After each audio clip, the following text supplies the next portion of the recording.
వివరాలు చూస్తే కేంద్ర ప్రభుత్వం రిలయన్స్ గుప్పిట్లోకి వెళ్లిపోయిందని సిపిఐ రాష్ట్ర కార్యదర్శి నారాయణ ఆందోళన వ్యక్తం చేశారు. కేంద్రంలో మంత్రివర్గంలో ఎవరు ఉండాలో ఉండకూడదో నిర్ణయించే స్థాయికి రిలయన్స్ సంస్థ ఎదగడం బాధాకరమన్నారు. రిలయన్స్ కు వ్యతిరేకంగా నిర్ణయం తీసుకున్నందుకు కేంద్ర మంత్రి జైపాల్ రెడ్డిని రిలయన్స్ తప్పించిందని దుయ్యబట్టారు. ఈ రిలయన్స్ ఒప్పందాన్ని మేము తీవ్రంగా వ్యతిరేకిస్తా ఉన్నాం. మనకు పుట్టిన గ్యాస్ మన రూపాయలతో కాకుండా విదేశీ కరెన్సీతో రిలీజ్ చేయడం ఏంటి? ఇంతకన్నా మిషన్ దేశద్రోహం ఇంకోటి కానే కాదు. ఇది రంగరాజు లాంటి ఆర్థిక శాస్త్రవేత్త, ఆయన కేవలం రిలయన్స్కి పని మనిషిగా తయారైపోయాడు. అటెండో రికమెండ్ చేస్తే వీళ్ళు అప్పుడు ఆమోదించలేంటి అనేది రంగరాజు గారు చేసింది.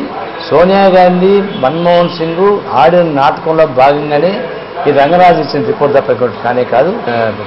కేంద్ర కేబినెట్లో ఏ మంత్రి ఉండాలో ఏ మంత్రి ఉండకూడదో నిర్ణయించే స్థాయికి పడిపోయారు.